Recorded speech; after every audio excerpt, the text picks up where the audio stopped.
Esta semana en Cuadriga, baño de sangre, Egipto sin salida. El Cairo y otras ciudades egipcias se convirtieron este miércoles en campos de batalla durante el desalojo policial de los campamentos de los partidarios del depuesto presidente Mohamed Morsi. Después de advertir a los manifestantes, las fuerzas de seguridad arremetieron con vehículos blindados y bulldozers. La situación se ha agravado rápidamente y la violencia se ha cobrado numerosas vidas en ambos lados. Los hermanos musulmanes hablan de una masacre. El ejército ha declarado el estado de emergencia nacional. ¿Puede Egipto escapar de la guerra civil? Esta semana con ustedes, Úrsula Moreno. Hola, ¿qué tal? ¿Cómo están? Les doy la más cordial bienvenida a Cuadriga una semana más. Pues sí, hace más de 2 años que Egipto realmente es un polvorín, pero en estos momentos realmente el país se encuentra, ya lo veíamos, al borde de una guerra civil. La represión contra los hermanos musulmanes solo ha logrado empeorar la situación, tensar aún más un país más que polarizado, y muchos nos preguntamos en estos momentos si es posible restablecer el diálogo, cómo generar una democracia ahora mismo en Egipto. De todo ello me gustaría hablar con mis invitados, que paso ahora mismo a presentarles. Stefano Casertano, corresponsal del periódico italiano L'Inchiesta, vive aquí en Berlín, fue profesor de Política Internacional en la Universidad de Potsdam y asesor de Asuntos Internacionales para el gobierno italiano. Publica también artículos en The European. Rodrigo Zuleta, periodista de origen colombiano, comenzó su carrera en el diario La Prensa en Colombia. Este doctor en Filología por la Universidad de Bochum integra desde hace más de 15 años la redacción de la agencia de noticias española EFE como corresponsal aquí en Alemania. Y Cristina Erck, periodista alemana, ha vivido 10 años en el Cairo y 4 en el Líbano, también en Libia y ahora en Túnez. Su carrera periodística comenzó en América Latina como redactora de un diario en Buenos Aires. Colabora con distintos medios como freelance y experta en Oriente Medio. Muchas gracias a los tres por estar aquí. Bienvenidos a Cuadriga en esta semana. Y bueno, la pregunta que nos hacemos muchos viendo esas imágenes es ¿de qué sirve la violencia, la mano dura por parte del gobierno? ¿A qué viene en estos momentos cuando vemos que solamente ha logrado empeorar la situación? La cosa es bastante difícil porque, entre otras cosas, sabemos muy poco acerca de lo que verdaderamente está pasando en este momento, no solo en el Cairo sabemos más o menos lo que está pasando, sino en el resto de Egipto. Yo creo que la situación ya estaba al borde del estallido antes de que se produjeran los desalojos de los campamentos de los manifestantes.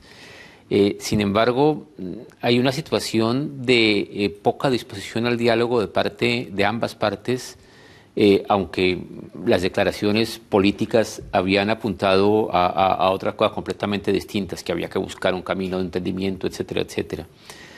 Naturalmente, dentro de los hermanos musulmanes se está dando un fenómeno, y es que después del derrocamiento de Morsi, naturalmente han ganado fuerza los sectores más radicales. Incluso ha habido el llamado Al-Qaeda, que a mí me parece tal vez una de las cosas más graves de todo lo que está pasando, diciendo que lo que está pasando en Egipto es la muestra que por vía democrática los movimientos islámicos nunca pueden llegar al poder, y la conclusión es que entonces hay que recurrir a la violencia.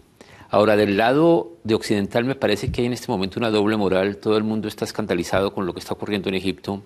Incluso el Baradei, que es de alguna manera el hombre de Occidente en Egipto, renuncia indignado ante lo que está ocurriendo.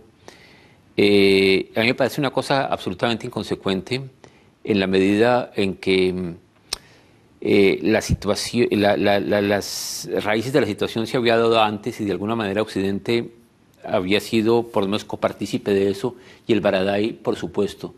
Entonces yo creo que habría que ser consecuente con lo que está ocurriendo, tratar naturalmente de minimizar la fuerza, pero yo creo que nadie se puede hacer ahora el inocente, y mucho menos el mundo occidental.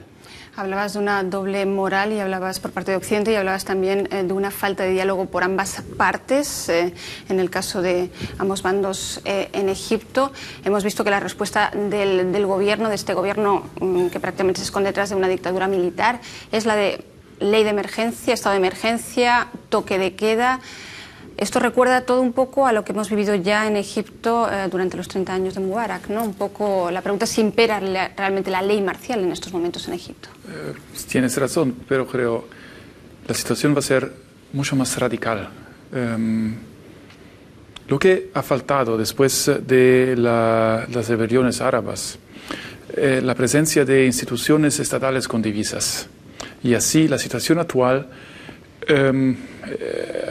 ha sido muy prevedible. Es una situación que se llama pretorianismo. El pretorianismo es una situación donde grupos diferentes intentan ganar el poder y es un poder exclusivo. Y ahora el peligro más importante es un peligro general, es el peligro de autoritarismo. No es el islamismo, no son los militares, es autoritarismo. Cualquier fuerza que va a ganar el poder va a intentar ganar el poder exclusivo.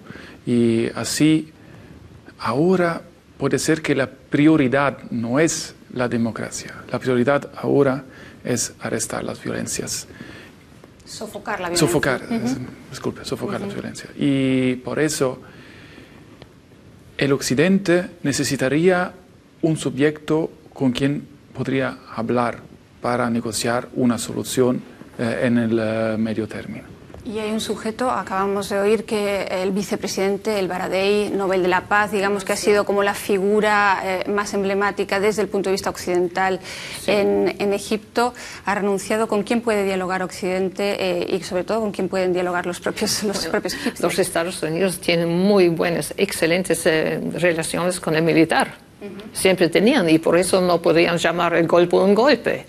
Pero fue porque un golpe si no, fue un golpe de Estado, fue un golpe militar, claro que sí, el 3 de julio. Y ahora con la fuerza que están utilizando, yo creo que los Estados Unidos tienen un problema.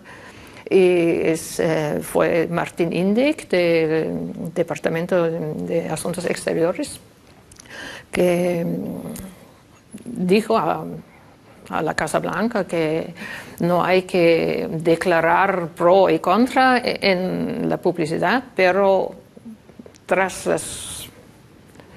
los muros hay que soportar el militar. Pero ahora tenemos casi el statu quo previo, porque regresaron al poder ahora el régimen del expresidente Mubarak, que es el militar otra vez. Entonces vamos a poner esto en palabras un poco más claras quizás para el público. ¿Cómo calificaría en estos momentos el gobierno en Egipto? ¿Es una dictadura militar? ¿El gobierno es una marioneta, por así decirlo, del ejército? Bueno, sí, hay diferentes aspectos. Puede ser una situación como en Argelia, donde el militar evitó que los islamistas ponieran el poder después de ganar en las elecciones. Es un poco similar como en Egipto hoy día. Puede ser que es otra vez una dictadura militar como existió en Egipto desde el 52. O puede ser que a largo plazo es otra vez una democracia militar, es decir, un gobierno civil, pero las decisiones en las manos de los militares. Es decir, realmente el ejército es el que tiene la última palabra. El ejército ha recuperado el poder, en parte también para mantener ese status quo que tenía antes. Hay que explicar, quizás contextualizar que gran parte de la economía está bajo control. Con una diferencia, que los jóvenes que estaban tras la revolución de 2011, ellos tienen una voz también. Y no se puede decir hoy día que si ellos tienen un poder también, porque ellos quieren cambiar todo esto. Ellos estaban contra esta dictadura militar de Mubarak. Y hoy día están muy silenciados, pero a largo plazo tal vez no van a ser... Quieren cambiar algo, no quieren el poder, pero quieren el progreso del país. Y yo no veo que el militar puede ofrecer ese progreso que están buscando. Stefano, ¿estás de acuerdo? ¿El ejército tiene la última palabra o no? Y el ejército no es algo monolítico, ¿no? Creo que el aspecto más importante es comprender que los problemas ahora no es solamente un enfrentamiento entre los militares y los islamistas, es también un enfrentamiento interno entre los militares, porque hay diversas facciones, entre los militares hay también islamistas, porque el golpe de 1952 fue una alianza entre los militares y los islamistas, y hay salafistas también, hay democráticos y hay militares. Personalmente creo que la solución más probable va a ser la de una controllo militar, de una dictadura militar, similar a la situación de Indonesia. Indonesia con Sukarno y Suharto después. Porque en Indonesia hay 4 etnias principales y es un problema también en Egipto porque hay minorancias que tienen problemas y los islamistas han asaltado iglesias. La última cuenta ha sido 14 iglesias, por favor, y es un problema contener estas pulsiones radicales.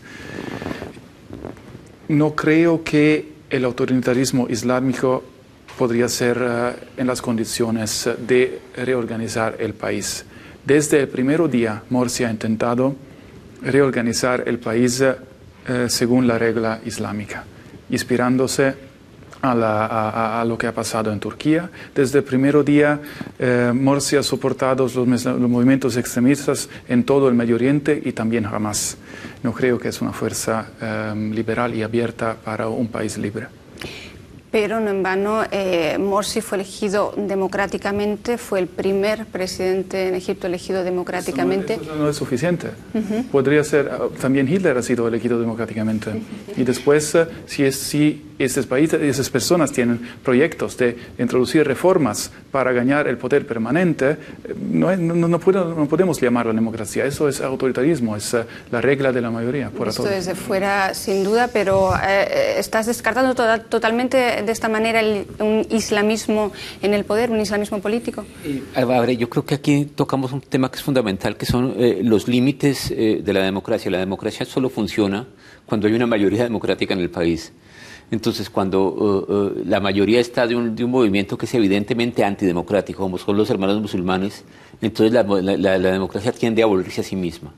Y eso puede pasar en otros países del mundo. Y entonces se entra de alguna manera en un círculo vicioso, porque claro, Morsi es elegido democráticamente en elecciones limpias, y lo primero que hace, bueno, después de dar un discurso que es el presidente de los egipcios, empieza a excluir de todas partes a las minorías. Entonces empieza a tomar ya de inmediato medidas antidemocráticas. Entonces después viene el golpe contra Morsi, lo cual tampoco se puede considerar así como un ejemplo de democracia, pese a que Morsi fuera antidemocrático.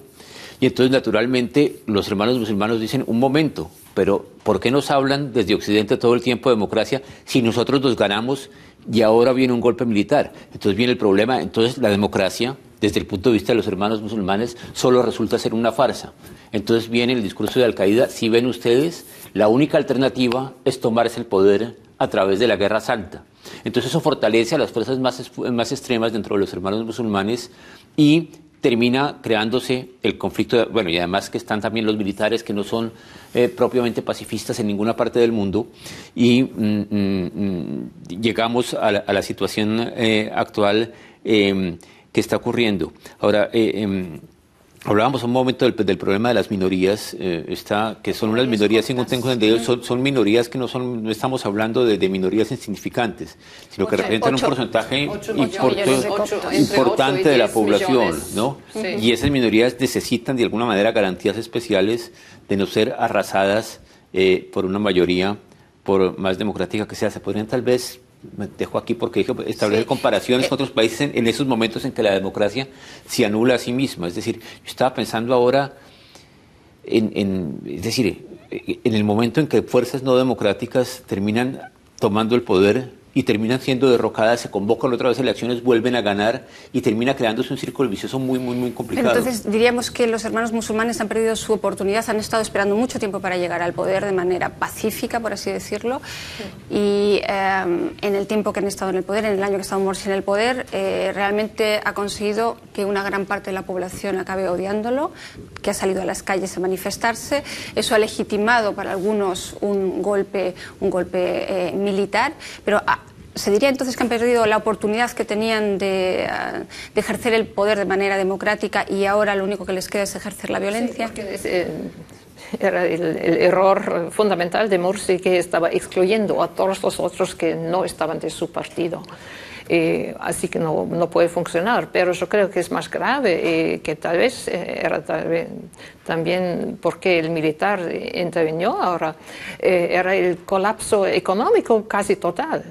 Y como el ejército está controlando una buena parte de la economía del turismo, así que querían que proteger tal vez este imperio que tienen. Pero por corto plazo ahora vamos a ver que no hay más turismo y la situación está peor todavía, la situación económica en corto plazo. Establecías, Stefano, ese paralelismo con Hitler, un tanto arriesgado, pero legítimo quizás. Mi pregunta es, ¿realmente los hermanos musulmanes, pese a todo, aparte de haber sido votados, siguen contando hoy con un enorme apoyo entre la población? ¿Por qué? Y si siguen contando con ese apoyo, ¿no hay que escucharlos? Seguro, hay que escucharlos, pero el problema es que, como decimos la última vez que estuve aquí,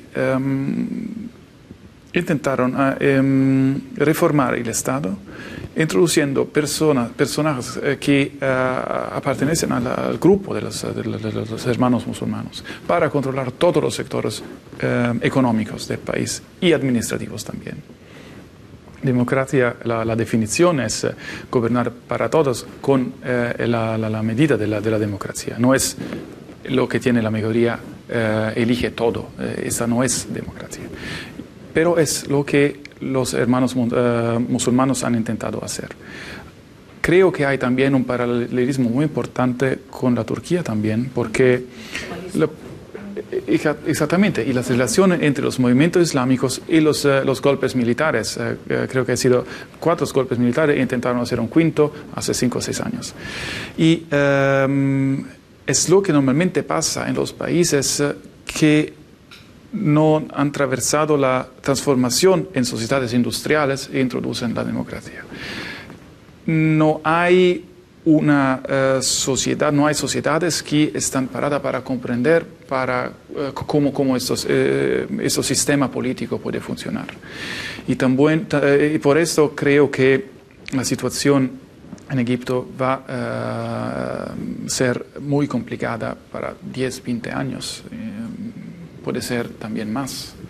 Y vamos a reducirnos temporalmente a las últimas 6 semanas que han sido muy complicadas. Los seguidores de Morsi llevan protestando y exigiendo el regreso de un presidente que consideran y que ha sido democráticamente elegido. Veamos una crónica de los últimos acontecimientos y sobre todo de las reacciones de la comunidad internacional ante los violentos y dramáticos hechos de los últimos días. Desde el derrocamiento del presidente Morsi, miles de partidarios de los hermanos musulmanes han salido a las calles. La situación es cada vez más tensa. Los intentos de los diplomáticos occidentales para ayudar a resolver la crisis no ofrecen muchas esperanzas.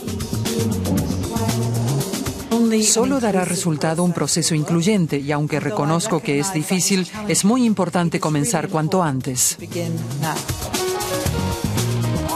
Una delegación de Estados Unidos instó a la liberación de los presos políticos de los hermanos musulmanes como un primer paso hacia la reconciliación.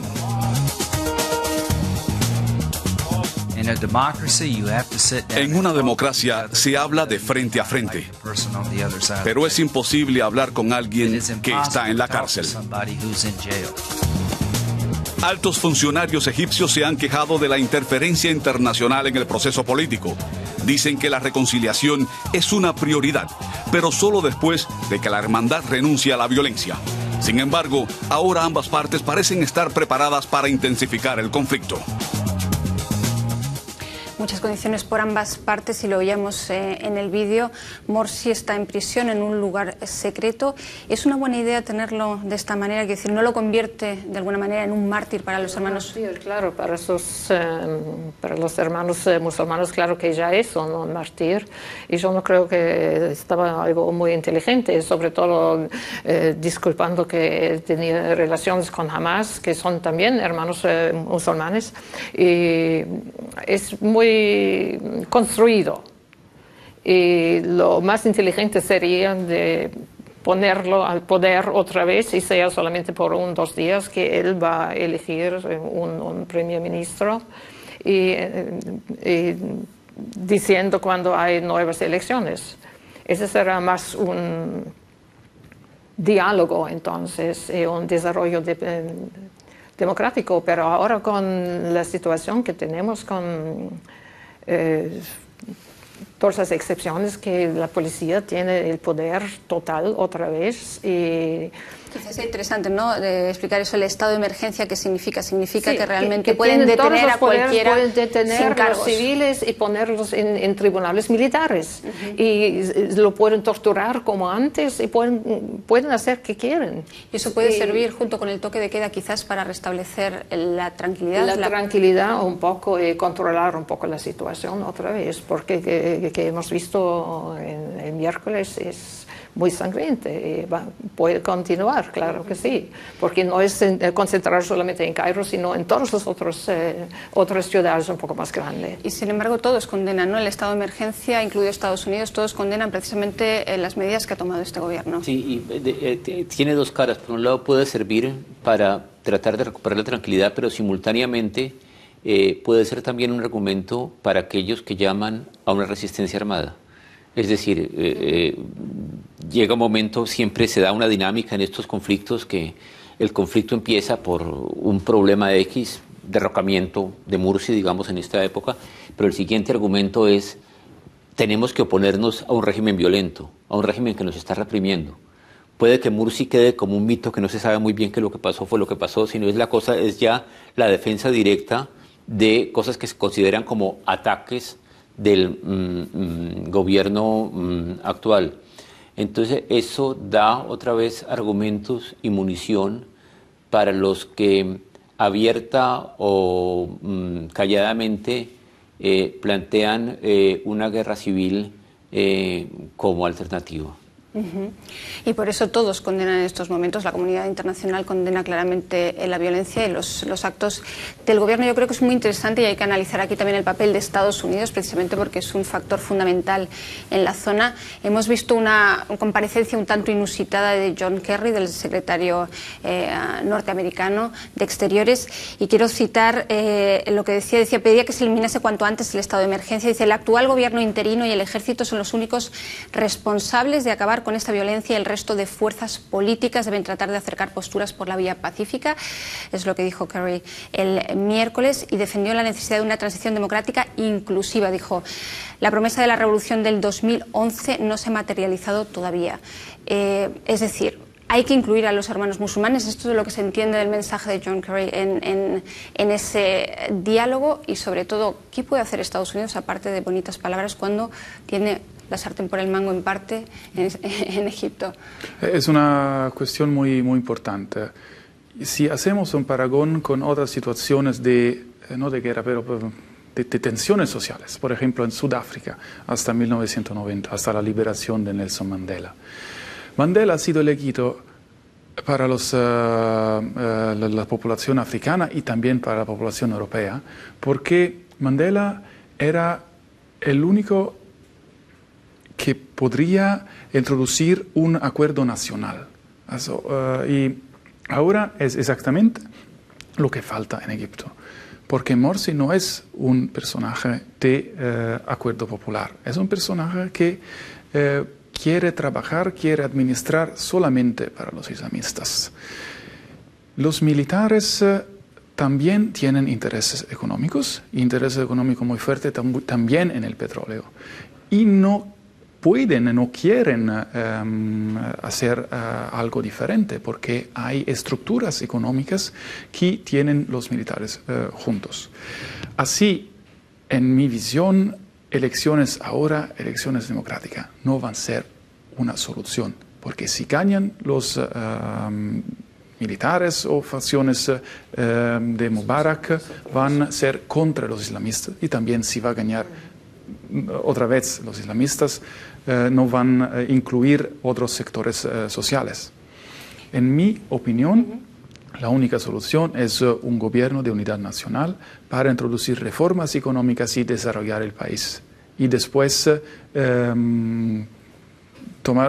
encontrar soluciones muy rápidas para los problemas urgentes del país. Un gobierno de unidad nacional, ¿qué papel juega ahí Al-Mansur, el presidente de este gobierno de transición? Bueno, es la gran pregunta, porque él estaba de acuerdo ahora con la violencia contra los demonstrantes musulmanes, pero yo creo que peor enfoque sería de perseguir otra vez los hermanos musulmanes y todos el Islam político, que otra vez van a desaparecer clandestinamente y son un peligro constante en el país. Y un gobierno de unidad yo no veo, como los civiles como el Baradei dicen no, tenemos las manos limpias, no vamos a participar en esto. Por el momento tenemos una dictadura militar, claramente. El poder está en manos de los militares y Estados Unidos está entrando del orden de 1.300 millones de euros o dólares al año al ejército en Egipto. Dice que va a revisar esta relación, estos aportes económicos. ¿Por qué no corta directamente el grifo? Es una cosa muy dura. También Estados Unidos también vivieron muy bien con Sadat, muy bien con Mubarak, quien trataron de vivir también bien con Morsi de alguna manera, y ahora naturalmente hay una atención especial sobre Egipto, sobre lo que está pasando, y por eso hablan de revisar esas cosas. Pero yo quería volver un poco a la idea de la unidad nacional, lo que decía Cristina, y a la inclusión de los hermanos musulmanes. Los hermanos musulmanes no son una cosa completamente homogénea, es una cosa, hay sectores radicales, sectores moderados, y naturalmente el diálogo posible es con los moderados y habría que fortalecer dentro de los hermanos musulmanes a las fuerzas moderadas. Pero con lo que está pasando ahora, lo que ocurre es exactamente todo lo contrario. Son los radicales los que se ven fortalecidos. Claro. Entonces el diálogo se hace mucho más difícil y la posibilidad de un gobierno de unidad nacional con inclusión de los hermanos musulmanes se hace prácticamente imposible, porque si los moderados van por esa solución, quedan ante los otros como traidores, incluso en el peor de los casos, como gente que han caído de la fe, a los que hay que aplicarles la sharia, que en ese sería la pena de muerte. Sería una cosa muy... Entonces están en una situación, los moderados entre los hermanos musulmanes están en este momento contra la pared y las fuerzas radicales están ganando poder. Y yo creo que estamos hablando sobre los hermanos musulmanes, pero esos campamentos no eran solamente los hermanos, eran también los salafistas y todos que estaban por un Islam, por una política islámica, que son también los salafistas. Y yo no oí nada el miércoles hablando de los salafistas, porque ellos ganaron 25% de los votos en las elecciones y son un factor muy importante también. Y ellos, por supuesto, son mucho más radicales que los hermanos musulmanes. Ahí, en la hermandad, es un problema de generaciones, porque hay los muy conservadores, ancianos de 80 y pico años, y hay los más jóvenes que quieren cambiar también algo en el país. Entonces está claro que la cosa está muy polarizada, evidentemente, que hay una parte de la población que apoya al ejército precisamente porque piensan que va a devolver la estabilidad que no tiene ahora mismo Egipto y también quizás restablecer un poco la economía, pero hay mucha gente que sencillamente, esa gente que se manifestaba en la Plaza Tahrir con optimismo y todos juntos en enero del 2011... de la clase media urbana. Que temen probablemente al ejército, ¿no? ¿A quién temen más? ¿A los hermanos musulmanes o al ejército? Tiene que haber una gran parte de la población. Sí. Temen tal vez a ambos, porque antes vivían solamente con una dictadura militar desde más que 50 años. Y temen, claro que temen también los islámicos, porque ellos quieren progreso, quieren una vida como en los países occidentales, quieren más posibilidades y en el fondo es un problema económico, porque no hay trabajo para los jóvenes y hay que atacar este problema primeramente antes que uno pueda hablar de elecciones, de democracia y que sea, porque es algo fundamental esta cuestión. ¿Es la pobreza entonces la que ha acabado con ese optimismo que veíamos en enero de 2011 en la Plaza Tahrir, donde me comentaba un compañero que ha estado en varias ocasiones desde entonces en la Plaza Tahrir, que ha estado en el Cairo, que realmente en ese momento no había diferencias entre clases sociales ni entre religiones, que todo el mundo estaba unido, incluso abrazaban al ejército, porque en ese momento veían al ejército como garante de esa revolución y garante de haber derrocado por fin a Mubarak. Y ahora, ¿dónde ha quedado ese optimismo en Egipto? ¿Dónde ha quedado en Túnez? Se evaporó. este optimismo. Pero es la cuestión fundamental, como yo dije, porque hay más y más pobreza en Egipto. Y la gente, bueno, todos los precios estaban subiendo y los salarios quedan igual. Y yo no me puedo imaginar cómo un egipcio puede sobrevivir con este salario mínimo que tienen. Ese es muy explosivo socialmente. ¿Estás de acuerdo, Stefano, que es un problema básicamente también de recursos y de pobreza, de lo que ha acabado con el optimismo de los egipcios y ha colocado al país en este aparente callejón sin salida? Sí, es un problema muy importante y creo, pero personalmente, si puedo ser pesimista, no hay muchos ejemplos de golpes militares donde los militares se quedan en el poder para poco tiempo. Normalmente se quedan para años y años y años. El Sudamérica lo sabe muy bien lo que pasa con los militares. Y también en Europa, en Grecia, y en Indonesia ya ne hablamos. Y es lo mismo que va a pasar en Egipto. Son los más fuertes y ahora esta decisión de hacer una acción así espectacular, así violenta contra los acampamentos, es solamente porque hay facciones militares que quieren demostrar a los otros, nosotros somos los que controlan los aparatos militares. Y no somos así fuertes que podemos hacer estas acciones así violentas. Esto es lo más grave. Hay otro factor que puede tal vez fortalecer ese proceso, y es que esta clase media, estos jóvenes de clase media, los que hablábamos, muchos con estudios universitarios, después de haber salido a la calle para protestar contra Mubarak, y recibieron a Mursi, después salieron a la calle a protestar contra Mursi, entonces les dieron una guerra militar, les dieron una dictadura militar. Entonces toda esta gente se va a preguntar, bueno, ¿qué sentido tiene la acción política? ¿Qué sentido tiene comprometerse en política? Y puede que en esta gente pueda un poco un regreso a la vida privada, un encerramiento en sí mismos, y que sencillamente busquen desentenderse en la medida en que puedan del destino político del país, comprometerse cínicamente con quien tenga el poder en ese momento.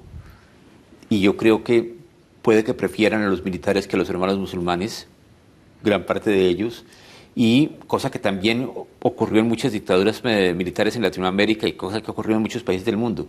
El tema de la despolitización de una clase media, que entonces deja que pase lo que pase y tratan de alguna manera de avanzar profesionalmente en la medida de lo posible, y entonces lo que fue el germen de la revolución de 2011 desaparece por completo y se neutraliza. Pero eso se contradiría con la tesis de lo que hemos visto en estos 2 años y medio, en donde han comprobado que realmente son capaces de derrocar gobiernos, de acabar con sistemas injustos y acabar con gobiernos. ¿Pero para qué? ¿Para que venga otro injusto? Es que eso es lo que pasa, sí, es decir, ellos saben, es decir, ¿para qué? Es decir, siempre tienen la sensación de que le están haciendo el juego a alguien. Y como es gente cuya principal preocupación no es la política, sino es otra cosa, es decir, no hay un movimiento político que surja de esa clase media, no tienen un líder político claro ellos. No, ese es un problema, sí. Que no tienen un líder, tienen varios pequeños líderes. Es una desilusión de esta clase media urbana, claro que sí, pero yo creo que van a continuar de luchar para sus sueños, porque no puede ser como en los años 90 con todos los creativos y todos con grados universitarios estaban quitando el país. Ese fue un drain brain enorme. Y yo creo que ellos estaban revoltando contra Mubarak para terminar la censura y todo esto, porque ellos tienen muchas ideas, saben cómo quieren vivir. ¿Cómo quieren cambiar el país o sienten que les han robado un poco el espíritu de la revolución? Sí, ahora, bueno, tienen que organizarse mejor, tienen que buscar un verdadero líder. Baradei no fue el líder de los jóvenes, porque él vivió mucho tiempo fuera de su país, él es de una otra generación, así que ese va a demorar todavía para establecerse.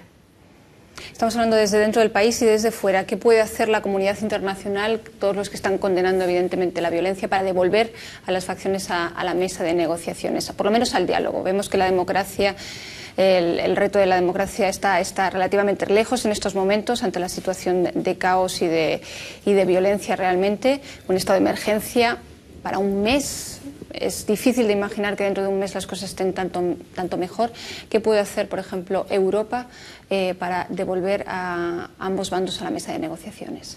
Tienen que negociar con los militares y comprender que hay posibilidades de limitar los recursos de los militares, porque los militares tienen comercios y controlan sectores industriales y hay la posibilidad de introducir nuevas acciones en esos sectores para limitar el poder de los militares. Creo que es lo que quieren hacer, porque los militares ahora son muy importantes, controlan la situación. Hay un papel negativo, es el papel de opresión de los militares. Hay también un papel positivo, es controlar las facciones más radicales, las que ataquen las minorías, y esto es muy malo. Los militares son los únicos que pueden conseguir este monopolio de la violencia, que es una definición académica para para sofocar esta situación muy peligrosa. Es decir, todavía ahí vemos una llama de esperanza, si puede ser optimista en determinados momentos, pero yo creo que no podemos olvidar otro país, Túnez, donde precisamente empezó esto llamado el fenómeno de las primaveras árabes, en donde también vemos una serie de manifestaciones durante semanas en contra de políticos y de gobiernos islamistas. ¿Es comparable la situación y realmente da que pensar y da muy poco espacio al optimismo? Sí, no, es distinto. Bueno, Egipto siempre es un ejemplo para todos los otros países árabes porque es el más potente, el más grande, con la más grande población también. Pero la gran diferencia es que en Egipto el militar siempre estaba en el gobierno. Todos los presidentes desde... Forma parte de la tradición del país. Sí, eran oficiales del ejército. Y ese papel las Fuerzas Armadas nunca jugaban en Túnez. Nunca tenían un papel importante Era una dictadura, claro que sí, bajo Ben Ali, pero yo creo que mismo cuando hay elecciones hoy día en Túnez, la situación será igual. Pero bien, porque hay los islámicos y hay los seculares. Pero viendo entonces ese grado de polarización que vemos tanto en Túnez como en Egipto, podemos decir... Sí, más y más, después de los dos asesinatos en este año a unos políticos de la izquierda. Hay más tensiones y sobre todo que es más peligroso son los salafistas y la Al-Qaeda del Magreb islámico que penetran de Libia, de Argelia y atacan al militar también. También una pregunta, tal vez no hay también en Túnez una tradición secular muy fuerte, de un Islam mucho más secular que el que existe en Egipto, que también crea otra situación más propicia al diálogo. Sí, es completamente distinto, porque Túnez fue el primer país después de la independencia en 56 que tenía una constitución donde estaban dando los mismos derechos a las mujeres, que es algo único en el mundo islámico. Y el primer presidente Bourguiba era muy secular, claro que sí, es una tradición. Son musulmanes, claro, pero muy secular. Y ahora que precisamente veíamos una llama de esperanza en Israel, ahora que han recuperado precisamente las negociaciones de paz, Cristina lo ve también con mucho pesimismo, ¿cómo puede afectar todo lo que está ocurriendo en Egipto precisamente a la vecina Israel y Palestina y a las negociaciones de paz? Gracias por la pregunta. Bueno, a cualquiera de los tres. ¿Cuántas horas tenemos para contestar? problema principal es que el conflicto palestinese no es un conflicto local, es un conflicto de intereses políticos regionales y también mundiales. Es por eso... Donde Egipto también tiene sus propios intereses. Exactamente. Y por eso, si hay una radicalización del lugar político en Medio Oriente, creo que va a ser tensiones más fuertes en Palestina, y también una solución al conflicto no puede ser conseguida. El drama de la población palestinesa es disfrutada para otras fuerzas políticas, para sus propios intereses políticos. Y por esto soy muy pesimista. Jamás, sí. Y hay una cosa que es una auténtica catástrofe, y es que bajo Sadat, también bajo Mubarak, Egipto era el único interlocutor de Israel en el mundo árabe. Es decir, era el único intermediario posible en la región de cara a un acuerdo con los palestinos. Y si eso desaparece, entonces resulta muy difícil que haya una base para un diálogo. Y también Turquía también. Sí, y tomaron la misma sí. dirección política, islam político. Y desde Erdogan acabó el poder, no ha sido más desarrollos en el proceso de paz. Es un problema. Una pregunta de balance para terminar, porque se nos escapa como siempre el tiempo. Hemos visto que ejército y religión son dos pilares fundamentales en la tradición histórica de Egipto, sin los que es prácticamente imposible concebir el futuro de este país. ¿Cómo pueden combinarse, cómo pueden dialogar para salir de esta situación que parece una situación, un callejón sin salida, en donde parece que nos hemos visto relegados de nuevo a la era Mubarak? Es difícil de encontrar una respuesta, porque el ejército no es una columna específica, porque hay también tal vez hasta salafistas en el ejército. Es solamente que son la clase superior del ejército que es más secular y que es contra Islam político. Okay. Espero que los militares ganen el poder absoluto en las próximas semanas, o que después el Occidente podría negociar con ellos y construir un nuevo país. Interesante tesis, Stefan. Espero algo que es muy difícil que ocurra, que las fuerzas moderadas dentro de los hermanos musulmanes logren de alguna manera apartar a los más radicales, porque yo creo que es la única manera como puede haber un proceso de diálogo en Egipto. Cuéntenos ustedes también lo que esperan, escríbanos a cuadriga@dw.de y hasta muy pronto.